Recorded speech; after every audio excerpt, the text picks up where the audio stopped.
You can sit down. You don't even know if I'm good yet. Now, with a show of hands, I'm just curious, how many of you have ever seen me before? How many of you have never seen me before? I've never seen you either.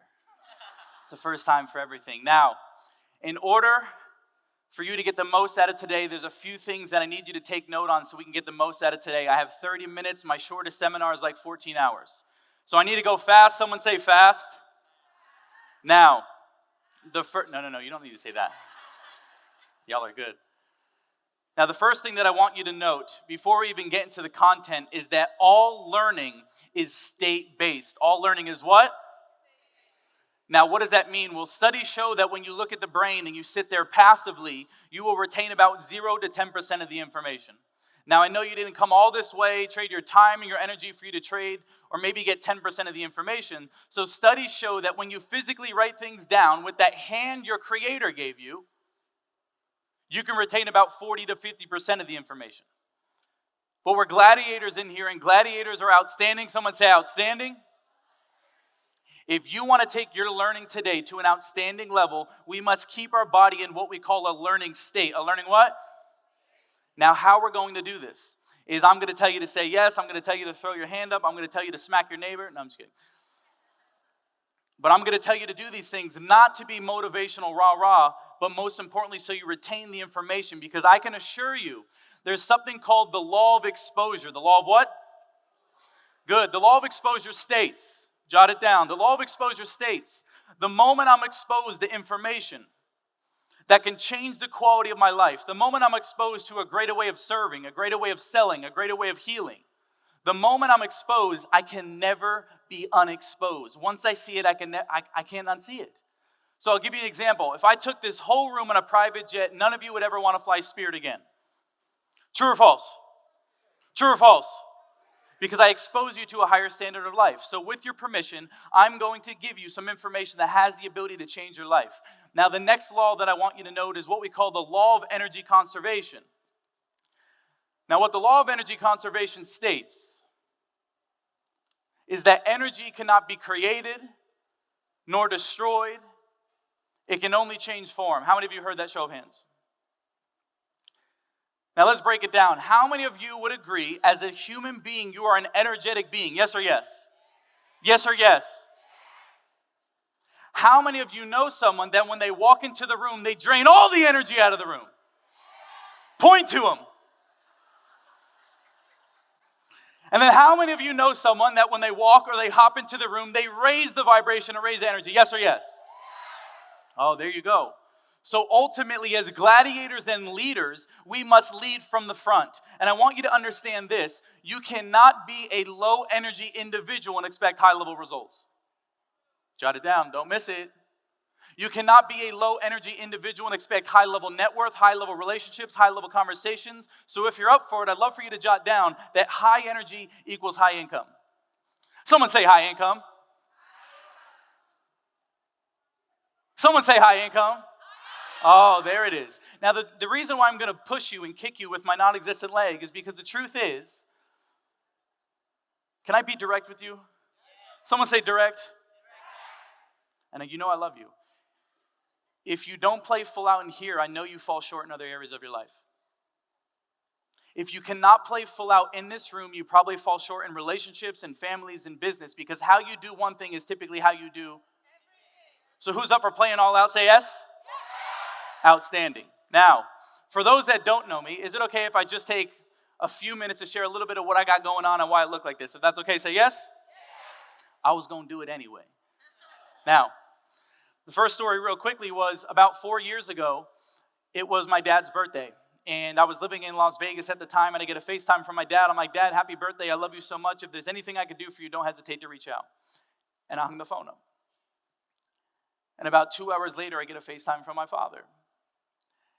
And I pick up the phone, and he's hysterical crying. I'm like, Dad, what's going on? He said, Sonny's dead. I said, who? He said, me and your mother are at the crime scene. Your brother's at my feet. They laced his heroin with fentanyl, and he's not coming back. And he said, son, I don't have the strength to tell your older sisters, can you do it for me right now? I said, yes, sir. And I hung the phone up and I called my older sisters and let them know their brother wasn't coming back this time. Now, the reason why I shared that is because if you really want to take your life to the next level, you must understand that your brain is a problem-solving mechanism. And your brain is always going to give you an answer to the question that you ask it. The truth is, most of you are programmed to ask terrible questions. If you ask a bad question, what kind of answer do you get? Quick. If you ask a good question, what kind of answer do you get? Quick. So there are two, how many? How many? There are two massively impactful questions that I've trained myself to ask in moments of trials and tribulations. Can I give you these questions? Yes or yes? Jot it down. The first one. When I'm going through a trauma, when I'm going through a trial, when I'm going through a tribulation, the first question that I ask myself is, what's the gift or what's the learning? The truth is, everyone in here can mitigate or obliterate their suffering if they find enough gifts and finding enough learnings. You see, all trauma is an emotionally charged event. And if you can find enough gifts and find enough learnings, you can neutralize the trauma. And the truth is, the gift is always there, but sometimes humans don't want the gift. Sometimes they don't want the learning. They want to stay in that spot, and that's totally okay. We've all been there. But how many of you, with a show of hands, agree, if you look back at your life, there's always a gift that you can find in everything you're going through? Should put them up high. There's always a gift. And so when I asked myself the question, when my brother died, I said, what's the gift? The first gift that I got was the battle was over. I watched this man go from sober to not sober, sober to not sober. The battle was over. But the other gift that I got was that my dad thought me, the man with no legs and one arm, was man enough to do something that he couldn't do in the moment. You see, oftentimes as a man with no legs and an arm, there's a lot of times where I don't feel like a man. If I piss you off today and you want to fight, you'll probably win. But we got 50 security here, right? So we're good. I can't carry all the groceries in one haul. But I want you to understand that one of your biggest breakthroughs today is that you're always focused on the evidence that you're not enough versus you are enough. Don't miss it. What's right in your life is always available for you to focus on. But what's wrong in your life is always available as well. So the first question, what's the learning or what's the gift? The second question, real quickly, and I'm going to move through, is who am I going to become because I'm going through this? Someone say become. Someone say become. How many of you were going through a traumatic event, you didn't know why you were going through it, and then you overcame it, and you look back, you're like, that was a great gift and a great blessing? Show of hands. So oftentimes, you got to go through something to get to something. And so when you ask yourself, who am I going to become? When I asked that, when my brother died, I said, I'm going to do everything in my power to master human behavior, communication, and psychology, so no one has to suffer like my brother did. Because the truth is, people see me on the street and go, wow, he's disabled. And then I go, have you seen the way you think? There's a reason. Don't miss it. There's a reason why the man with no legs and an arm has more of a full life than most people with all their arms and all their legs. Because what I've realized in life, and I want you to jot down, is that in business and in life, 80% is psychology, 20% is mechanics. And I'll prove it to you. Can I be direct? Someone say direct. How many of you, if you're honest, you know the foundational strategy to lose weight? Don't lie. Put them up. Now, if your hand's down, I'm going to teach you. Y'all ready? Someone say ready. Where's the camera? This one? You put less food in this hole, and you move your body. True or false? So you know how to lose weight, but how many of you have your dream body? What gets in the way? Cake. But your psychology. So with your permission, is it okay if I take you through one of the most transformational exercises just to elevate your psychology? Yes or yes? Now, the other story very quickly was when I was born. Now, before I was born in 1996, my parents went in for a late ultrasound. They sat them down, they pulled the baby up on the screen, and suddenly everybody started to freak out. They were like, what's wrong? What's going on? And they said, we have some very bad news. From the looks of it, it doesn't look like your baby's limbs are being developed. The doctor said in specific, it looks like he's missing his legs, it looks like he's missing his arms, and his face is messed up. Did they lie about my face? Yes or yes? I know, I'm beautiful, I get it. Stop it. Oh, you can clap. Yeah, stop. It's okay.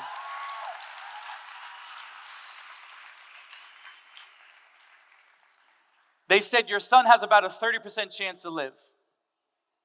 In that moment, my parents made a decision. Someone say decision. You see, oftentimes, you think changing your life is this big, drastic, overwhelming thing, when in reality, my friend, your life changes in a moment of decision. Your life changes when you decide to put down the alcohol and pick up the dumbbell. Your life changes when you decide to leave the toxic relationship that's no longer serving you. Your life changes when you decide to get in the room with people who are successful. But we have programmed that there's a right decision and there's a what? I mean, if you took a test in school, there was actually one right decision and like 4 wrong decisions. True or false?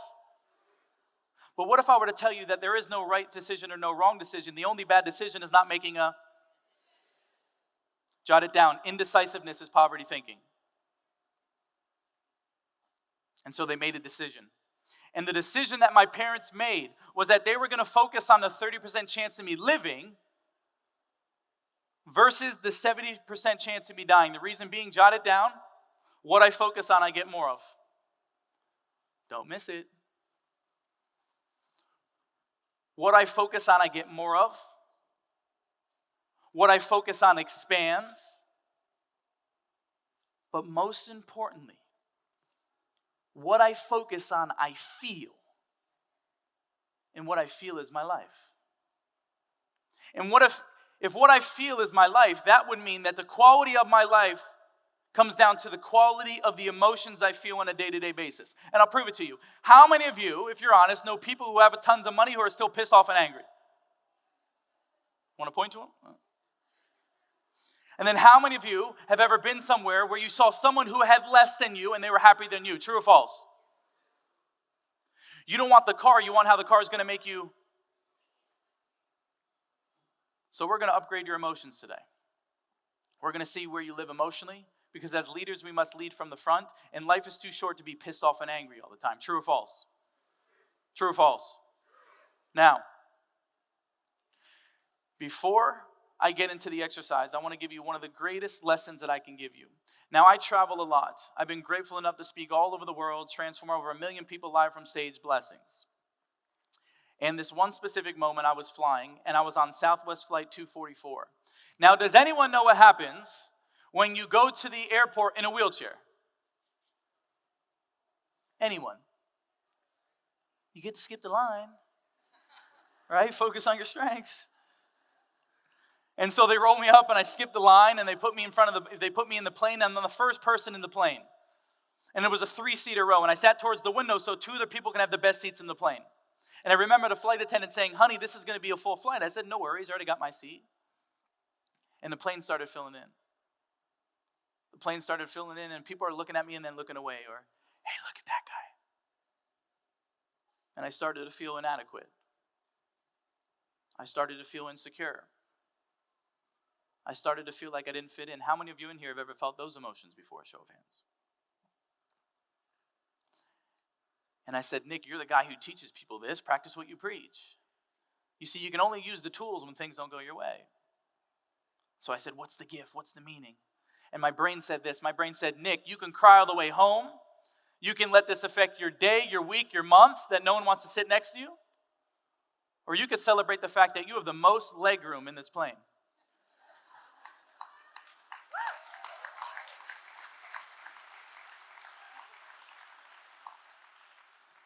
I was able to take a situation that was a loss and I turned into a what? Quick. Jot it down. By the meaning I attach to the experience. You see, the meaning you attach to the experience becomes the experience. Is this the end for you? Or is this the beginning? Is life a battle or is life a dance? Who makes the meaning? Who chooses the meaning? You do. You are a meaning-making mechanism. So as you walk out those doors, when life will never be the same, I want you to be very conscious of the meaning that you're attaching to the things that you do around you. Is that making sense? Say yes.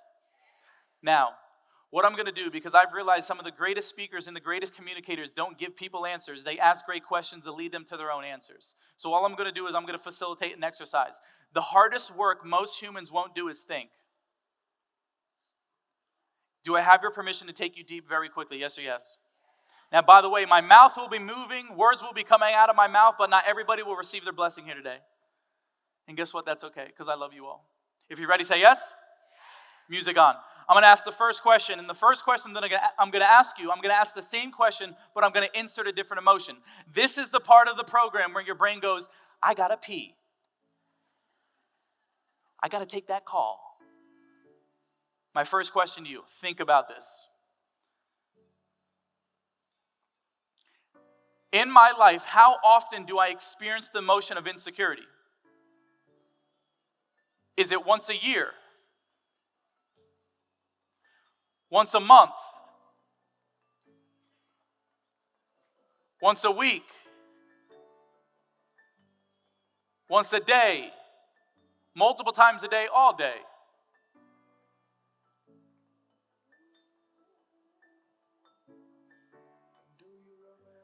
How often do I experience the emotion of feeling pissed off and angry? Is it once a year? Once a month? Once a week? Once a day? Multiple times a day, all day?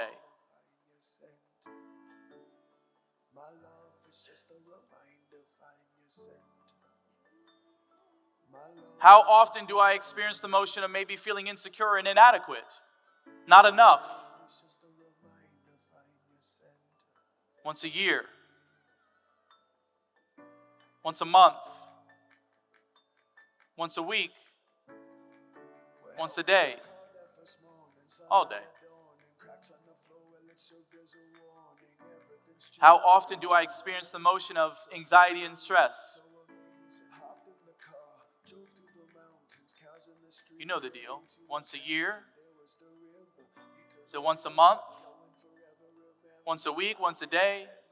All day.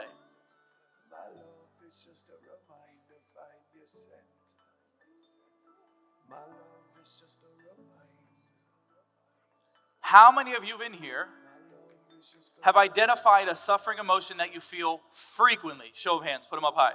Let me see. Good. My second question to you.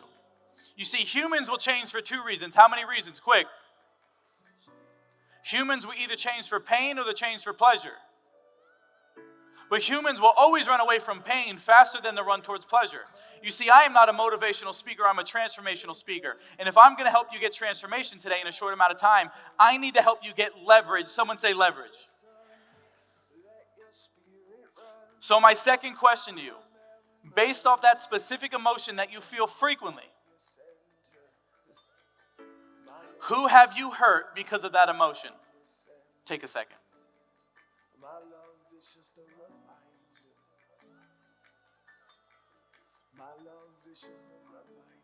Who have I hurt because of my anger? Who have I hurt because I feel insecure? I feel inadequate. Who have I hurt because I'm pissed off and angry? How many of you are in relationships? How many of you have kids? How many of you are hiding? Which mommy and daddy walks through that door when you come home? Is it the pissed off and angry one? Or the happy and fulfilled one? Who does your significant other get? The insecure and inadequate one? Or the one who's heart-centered and certain? Who do you get? You can't escape you. You live with you.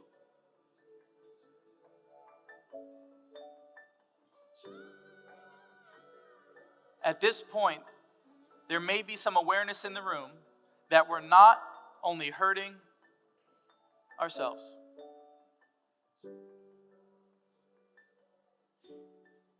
The awareness is the breakthrough. Once you know, now you can work on it. And it's not your fault. By the age of 35, neuroscience shows you're 95% unconscious. Your actions, your words, your emotions, your triggers, they're on autopilot. That means only 5% of your brain is trying to make a conscious change. That's why you need someone who can see outside yourself. I'm here to serve. My third and final question for you. is what will it do in your life if you can just show up in a more beautiful place? What will it give your life if you can show up with more joy, more certainty, more happiness, more confidence, more bliss, more gratitude? Jot it down for you. This is your life we're talking about. What will it give you if you could just show up in a more beautiful place? Take a second.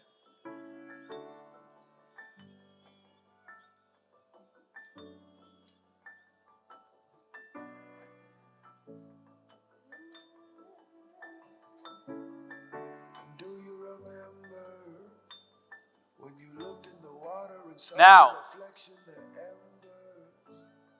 They drew out in a room full of gladiators, those that lead from the front, who would be willing to lead from the front and stand up and share with me what your answers were? My love is just a reminder, find your center. My love is just a reminder, find your center. Can you come forth? Ladies and gentlemen, can we give a massive round of applause? Ladies and gentlemen, a massive round of applause.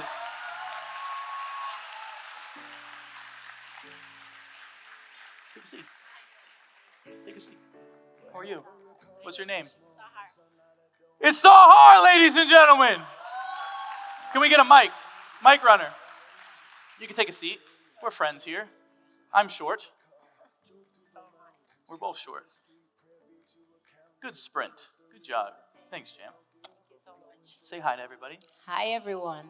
Nice to meet you all and glad to be here with all of you. Now, it's okay. The first question. When I asked you, what emotion do you feel most frequently? What emotion came up for you? Anger. Anger. Yeah. A lot of anger, and a lot of people around me are getting affected by it. I'm a working mom. I'm an entrepreneur, and I have 2 small kids, 1.5 and 3-year-old. And it's very hard to deal with all of it. And by the effect of that and the pressure I get, I take my anger. Once I walk, like you were saying, how does mommy come home? When I come home, I see the kids. They are happy to see me, but I tend to lose it a lot around my kids and my husband and my immediate family. So I'm here to learn and hopefully take all the skills back home and be a happy mommy and happy wife.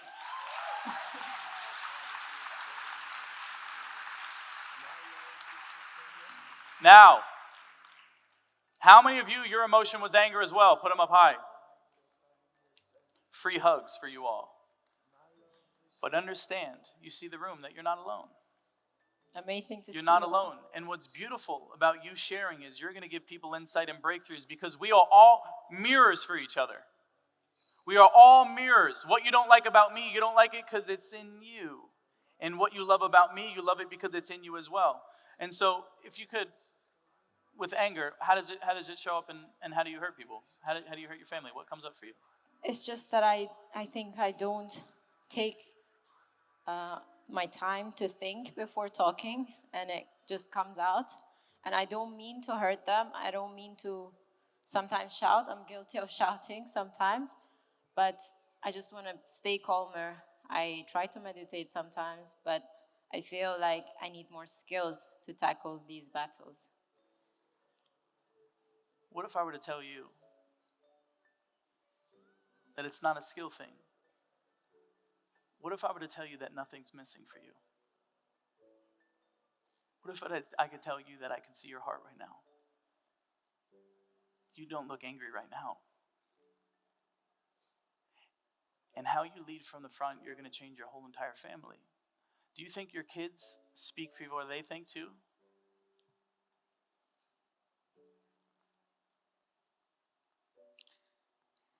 What are you feeling? Yeah, I am actually an influencer, and I influence a lot of moms. How to be a great mom and how to be an entrepreneur at the same time. And what I'm feeling right now is that I want to give a pat on my back for leading the other ladies as well every single day. And I am proud of that, actually. Like you said, I am not an angry person. I'm an amazing mom, and I do my maximum every single day. The feelings that are coming up to me right now, just taking over me for no reason. And hearing your words gave me that confidence. I feel like I am getting motivated to speak to the other ladies every single day and to push them more, like you just did to me. So thank you for that. You're welcome. That's what I'm feeling. Let me ask you this. Give me a piece of evidence that proves you're a happy person and not an angry person. Well, I do take care of myself a lot. I'm an ex-bodybuilder. I have competed and I have won 4 medals on stage. I have my business, which is very successful, opened last year, and I am opening my first ever mom and baby wellness and fitness center next year in Dubai. So I know what I'm doing with my life.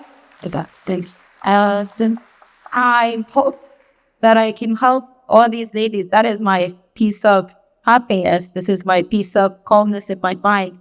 I know that I can do it. And I was emotional for no reason, to be honest, right there, sitting there. I'm doing amazing. Thank you. Thank you for giving me the confidence again. Your emotions are valid. You see, pain is passed down the bloodline until someone's ready to feel it. Jot it down. In order to heal it, you have to feel it. Someone say, feel it. Feel it. So you're totally valid. Whatever you're feeling is totally valid. Can I say something to you and you repeat it out loud for yourself? Of course. I'm more than enough. I am more than enough. Nothing's missing. Nothing is missing. I'm an incredible mother. I am an incredible mother. You know, I repeat all these words with my daughter every single night before she goes to sleep. And I actually never do with myself. So I'm going to take on that and I'm going to tell these words every single day into the mirror to myself. Just a few more. You ready? Sure. I'm an incredible mother. I am an incredible mother. I'm so happy. I am so happy. I changed so many lives. I changed so many lives. And all the healing And all the healing that I do on myself, that I do on myself, I can then give to others. I can then give the others. What are you feeling? Calm. Whole. Calm. Calm. Very calm. Who sees the shift? Someone say yes. You see, all this was, and of course we can dive deep because I'm sure there's more and I have 2 minutes, they're going to kick me off stage. But do you see, we can always focus on the evidence that we're pissed off and angry, or we can always focus on the evidence that we're happy and fulfilled. You see, with your kids and your family, most is caught, not taught. So they may not remember everything you say, but they always remember how you act. Very true. I'm so proud of you. Thank you so much. You've done so good. Give her a big round of applause, ladies and gentlemen. Thank you so much. Thank you. Thank you so much. Thank you.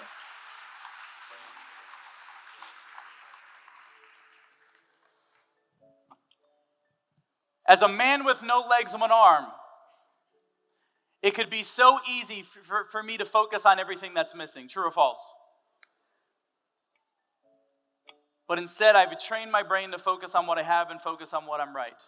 I can assure you, as you walk through these doors, if you harness your focus, identify where you're focusing on, and you can shift that focus, life will never be the same again. The reason why I'm so passionate about these people in the room is because every 60 to 80 years, someone comes along and is the transitional character in their family. They heal the trauma, they make the money, they get the opportunities, and if it's not you, your bloodline's going to have to wait another 60 to 80 years for someone to heal it. Do you want to wait? Do you want to wait? How many of you are the one in the family that's going to save the whole entire lineage? Someone say yes. Someone say yes. Someone say yes. Tap your chest, say, I'm the one. Look at your neighbor, say, I'm the one. I'll leave you here with this. Your blessing has already been prepared for you. You are just getting prepared for your blessing. It's been an honor to serve you here today. Before I go, I want you to pull out your phone. I'm new here. I actually moved to Dubai 4 weeks ago. This is my home now. It's far in the east where your heart is at peace when you enter. For those that don't know me, we can throw up the QR code. You can scan it. I know I'm beautiful. You can scan the QR code. If you want to DM me the word book, I'll give you my free book. You can dive into The Man with No Legs of an Arm. It's been an honor to serve you. And remember, you are one piece of information from changing your whole entire life. Give yourself a round of applause for being here today. I'm Nick Santonastasso. Thank you so much.